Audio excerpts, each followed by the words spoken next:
And good morning, beautiful people of the Center for Spiritual Living. As you heard from our announcements that Diane made this morning, this is the second week of our focus on the power of awareness.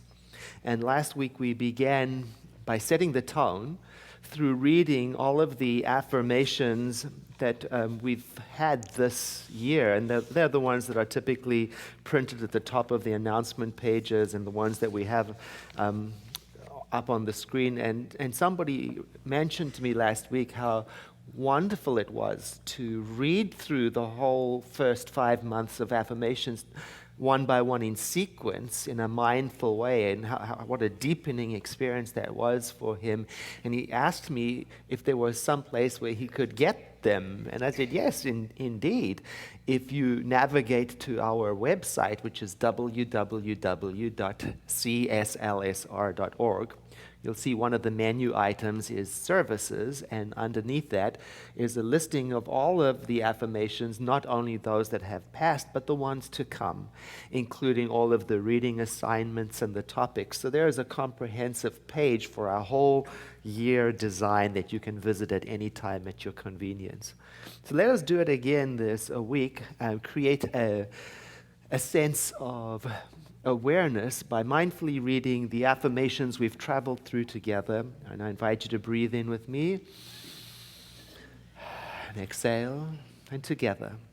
Whatsoever things are just, whatsoever things are true, and whatsoever things are lovely, I think on these things so that they grow and increase in my own life. A breath in.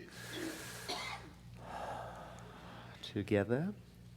The real me, the inward I, is an inseparable part of the whole. It is through my recognition of this that the outer becomes as the inner, and my wholeness is revealed. A breath in. Together. I consciously take my place as the creator of my own world. I am the guardian of my own fate. I cooperate with Spirit in letting the ideas of wholeness flow through me with joyful expectancy. And a breath in. Together. I am conscious of the spirit of joy within me. I contemplate its eternal being within me, and I grow in likeness of its beautiful expression. And a breath in. Together. I abandon myself to the realization of my unity with the whole. I identify my mind with the spirit of wholeness. I am aware of my unity with all that is. And a breath again. So this gentleman commented to me that reading the affirmations like this, with the breath in between, allowed for nuances to emerge, to rise up, and meaning to become clear to him that he perhaps had missed before in just the saying of the affirmations during the service.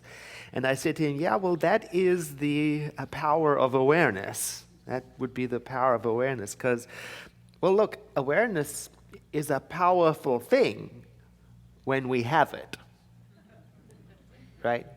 And it's not that we can ever stop being aware. It's that we seem to have the talent or the skill or the habit of slipping into automatic mode. And that's the thing when you got home but you don't know what route you took. And that's the thing where you can do something without paying any attention to the details of doing it at all. And when it's done, you're not quite sure how it got done. You know, the book I wrote, The Power of Meditation, it might very well have been called The Power of Awareness, because it has so much to do with practices that I call being mindfully aware, or being awake on purpose, being present In contrast to, I didn't know that I'm here. Because I'm just doing things all the time.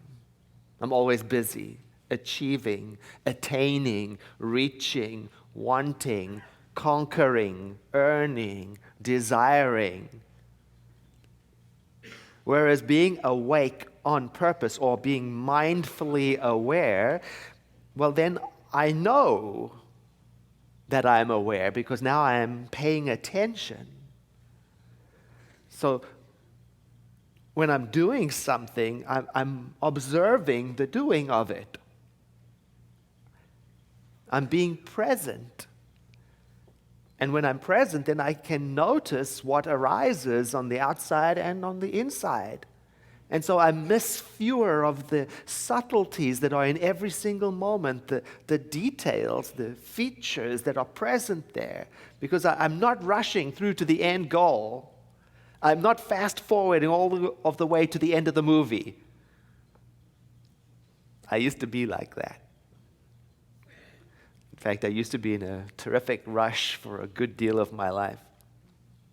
I was talking to a friend of mine about that and how I used to be in a rush, and he said to me, you know, Edward, there are some things in life you just can't do fast. You can't make love in a hurry. You can't savor fine food quickly or get what is available in an excellent wine fast. You can't meditate quickly. And so it is with awareness too. You can't rush it. You know, me, as a young man, I used to love reading. I still love reading, and I'm still a young man. I'm not really sure how to take that laughter. I think it's a compliment. All depends on my attitude, I suppose. Anyway, I used to rush home from school and even high school, get home for lunch or whatever it was, and I just would start reading straight away, right away. And I would have, my book and then my food plate there, and then I noticed I'd be dropping food on the book, and then I learned to put the book on the other place and the food there. But I was so engrossed in the reading that I would totally miss lunch. I missed lunch. I can say quite confidently that I have no idea what I ate between the ages of 12 and 18. I was too busy. I was reading. And if the story in the book was exciting, I would skip over all of the descriptive parts because I just wanted to know what happened to who, when, and how did it end. But it wasn't actually as satisfying as I thought it would be to just get to the end. And I really learned that often it is the case that true satisfaction is not so much in the outcome as it is in the actual journey. And I found that out when friends who read the same book would say to me, "Oh, didn't you love the part when she described the sunset?" And I'd say, "What? What sunset?" And so it is that I learned to go back and to read it again, read my favorite books again, more than one time. Because now I could go back and I didn't have to rush. Now I could savor every adjective. I could taste every scene and feel the turns of phrases. And so I learned to love literature by reading it. And it taught me something about life. I learned how to love life by living it every moment. Now, just to remember to do so is the power of awareness. I practice the same sort of thing today when I watch movies because I can't watch a good movie just one time. I have to watch it again. And then when I watch my good movie a second time, then I practice. I don't look at where I am expected to look on the screen. I look everywhere else. Unusual spots, the background scenes, the corner of the screens, what's happening, what's there, the outer. And you know, if you look at a movie like that, oh, you're going to see things. You're going to see things that weren't available before. You're going to see so much glitches in the continuity of the scenes, thrilling. You're going to see extras in the background acting as if they're doing things, and you can tell they're not.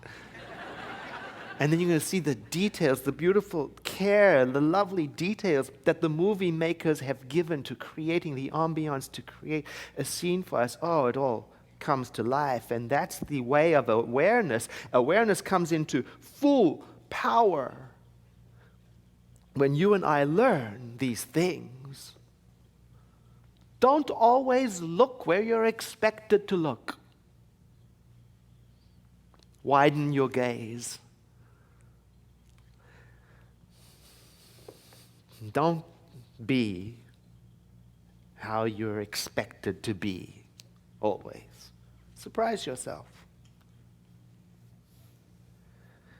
Don't go where you're predictably always going to go and supposed to go and have been raised to go and should go. Don't go there. Walk off your own beaten track, or the track that's been beaten down for you by whomever is doing the beating. Frequently step off of that track, and when you do, turn your awareness on. That book I wrote, The Power of Meditation, there are two parts of it that frequently people give me feedback on. And the one is the description of how to make a cup of tea as a meditation practice. Because it begins with the selection of the cup and the setting out of all of the equipment and the watching of the kettle from the time the heat is turned until the time it is boiling, and then to observe the steam, every detail of it, and to call that meditation.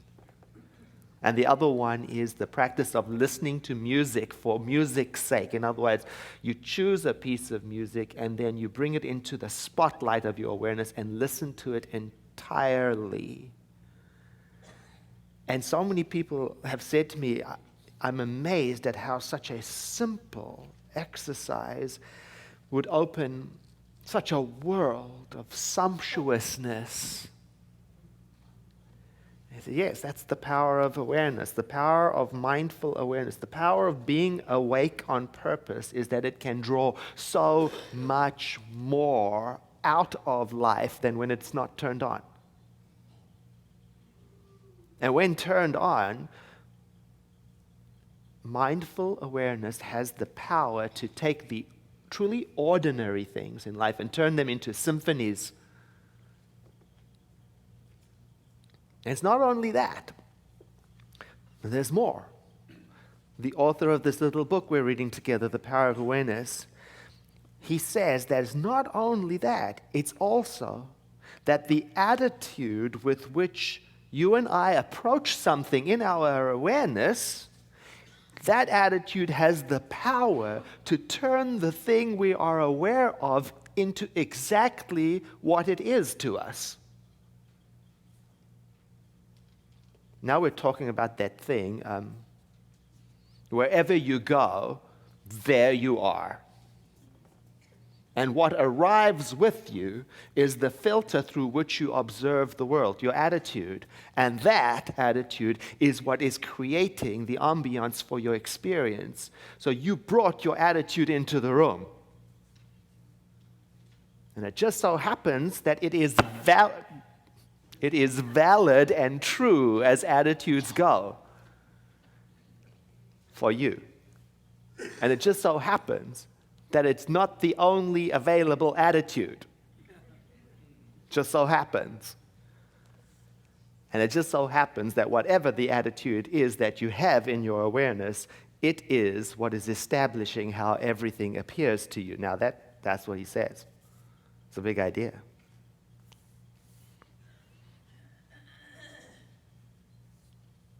So he quotes Blake. Of course he would.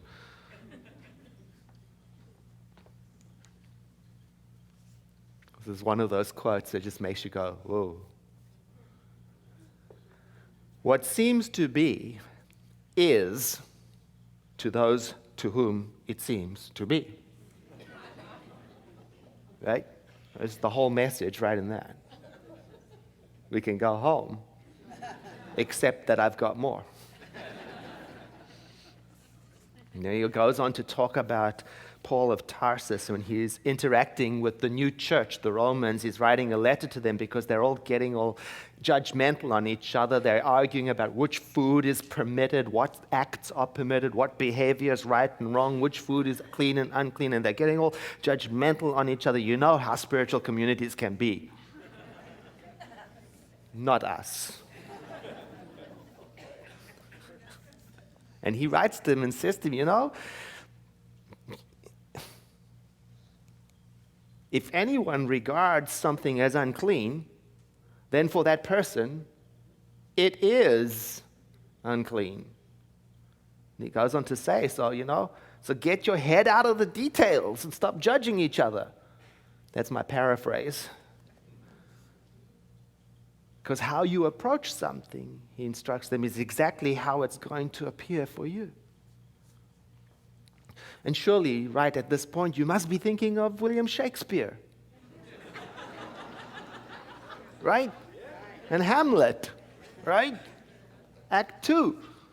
When Hamlet is saying that Denmark is a prison to him. It's a prison, he says, and Rosencrantz says, we think not so. Meaning, not my Denmark's no prison to me. And Hamlet says, why then? 'Tis none to you. In other words, well, then it's not one to you. And then what follows is the famous phrase, this one.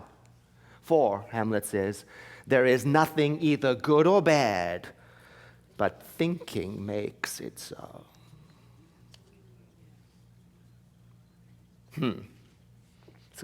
All of this suggests some excellent exercises for us this week. Here's a project for you this week. So I'm going to try it, see if I can get through a week. Assume this week that everyone that you come in contact with is neutral. And it is you that has the ability with your attitude to make them good or bad. The way you imagine them and the story you tell about them is indeed what makes them appear the way that they are. Now, this is going to be very tricky if you've already made up your mind about them. But it's a good exercise. What's there to lose? Just assume that everything in your life is neither good or bad except your thinking makes it so. I mean, what's there to lose? Just imagine that. And if you can't change your mind about a person, well, then just try dropping your attitude for a little bit. I think it's possible. When I was a young man, I just could not take I did not like avocado. It was green for a start. And that texture and the taste, I did not like it at all. I liked it even less when it was recited to me how many vitamins, and I just did not like it.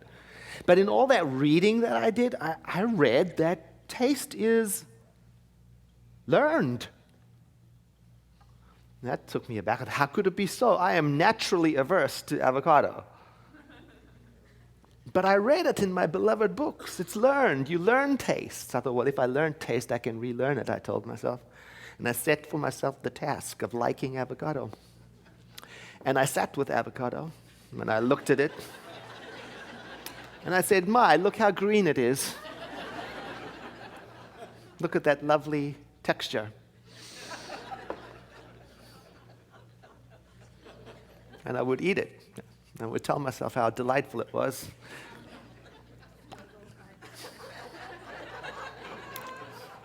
Do you know I love avocado now? I really do. And I can't remember when it flipped over. But that is exactly when it started. I sat down and said to myself, if it's a learned attitude, I can learn a new one.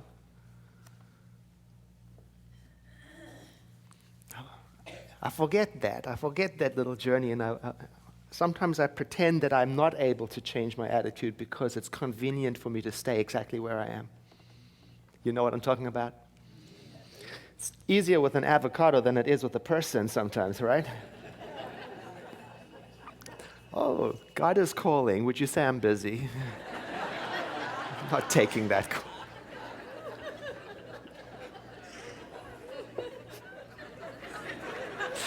I crack myself up. Okay, but story time now, because there's a great story in here that illustrates this exact attitudinal adjustment thing. Here we go. One day, a costume designer described to me her difficulties in working with a prominent theatrical producer. She was convinced that he unjustly criticized and rejected her best work, and that often he was deliberately rude and unfair to her. Everybody's got one, right? Upon hearing her story, I explained that it was not the producer, but herself who was in need of a new attitude. I told her that only by assuming that the situation at work was already what she wanted it to be, could she prove that she could bring about the change she desired. Wow. Her employer was merely bearing witness, in other words, telling her by his behavior what her concept of him was. I suggested that it was quite probable that she was carrying on conversations with him in her mind, which were filled with criticism and recriminations. There was no doubt but that she was mentally arguing with the producer, for others only echo that which we whisper to them in secret. Ooh. I asked her if it was true that she talked to him mentally, and if so, what those conversations were like. She confessed that every morning on her way to the theater, she told him just what she thought of him in a way that she would never have dared address in person. The intensity and force of her mental arguments with him automatically established his behavior towards her. When she realized what she had been doing, she agreed to change her attitude and to assume that her job was highly satisfactory already and that her relationship with the producer was a very happy one.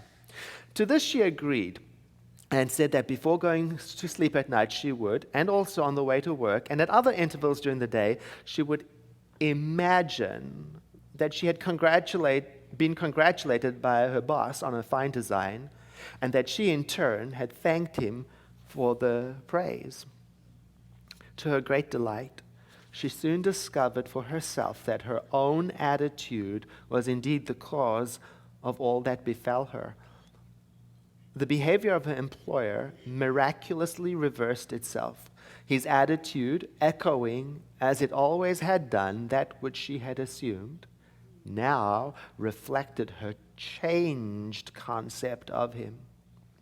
What she did was, by the power of her imagination, her persistent assumption influenced his behavior and determined his attitude toward her. Now, that is the thing that you can only experience. Once you've heard the testimony, then you've got to go and try it out. I know for a fact that it's possible to imagine a new world. I know for a fact. I just wish I would remain aware of it and do it instead of walking around as if I'm powerless. You know, so strong is the group mind that we are powerless and subject to other people and other events, and I forget. And he follows it up by saying this: thus, we see it is not facts, but that which we create in our imagination, which shapes our lives.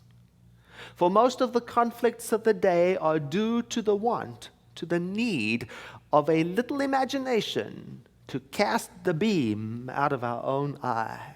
Now he's referring with that phrase, cast the beam out of our own eyes, referring to the Bible again. He's talking about Matthew 7, in which there is once again dealing with the problem of being judgmental on each other.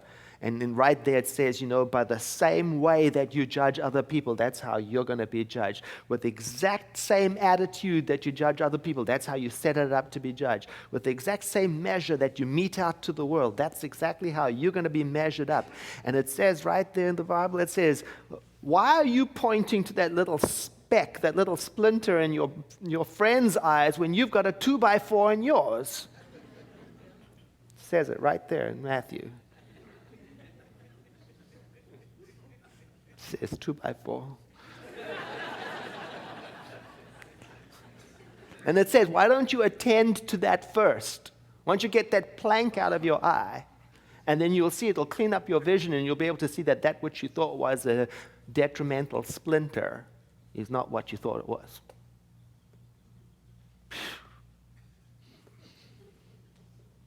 And then this book is filled up with little James, and then he says this one. Ooh.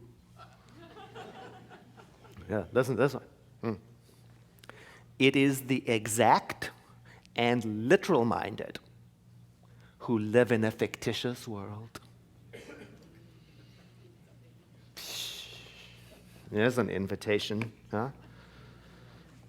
To be lenient with what things mean. Don't be so literal. To nurture the willingness to look for the other right answer. To develop a taste for multiple, simultaneous, contradictory truths. Because that's just how the world is. Just so happens. And most importantly, to adopt the attitude that this world is not fixed. It's subject to mind. If anything's fixed, it's the attitude in the mind. Thank God that's where things can change. I was just talking to a friend of mine, a woman who received an opportunity to make a terrific career advancement. She got this opportunity with big possibilities, and as she was gearing up to step into this new executive role with all this authority, there was this mounting stress, and it was impacting the available time she had with her family and how she had to telecommute and do all these things. It was getting more stressful and more stressful until finally she reached the tipping point, and she changed her mind and she turned it down and she stepped back from it. And she said to me afterwards, I am so relieved. Absolutely everything is different now. And I just have this new sense of how much I cherish my family. And actually, I've lost all this sense of needing to achieve the status that I thought I was going for. And I said, well, what changed? And she said, me, I changed. I changed my mind, and my whole experience of everything changed. She said, before I was suffering with the attitude that if I didn't do this, I would be a failure, and that opportunity wouldn't knock again. And because things were moving so fast in that direction, I lost traction with how deeply successful I already am in a simple and elegant way that I wouldn't trade for anything in the world. She slowed down into reality. I loved that. I got something out of that, and it's something that I'm going to take with me this week when I experiment on the world. Beware of letting facts have total authority over your attitude, Edward. Right? And practice becoming mindfully aware, awake on purpose, of the changes that take place after you've changed your attitude. Because you start to notice that it gives them more fuel. And practice changing your attitude by using your imagination to see the world and the people and beings in it in just the way you would like it to be. Got nothing to lose. Now let's wrap that up by reading together the affirmations we started with together. Whatsoever things are just, whatsoever things are true, and whatsoever things are lovely, I think on these things, so that they grow and increase in my own life. Together, the real me, the inward I, is an inseparable part of the whole. It is through my recognition of this that the outer becomes as the inner, and my wholeness is revealed. Together, I consciously take my place as the creator of my own world. I am the guardian of my own fate. I cooperate with Spirit in letting the ideas of wholeness flow through me with joyful expectancy. Together, I am conscious of the spirit of joy within me. I contemplate its eternal being within me, and I grow in likeness of its beautiful expression. Together, I abandon myself to the realization of my unity with the whole. I identify my mind with the spirit of wholeness. I am aware of my unity with all that is. And a breath in, followed by a sigh.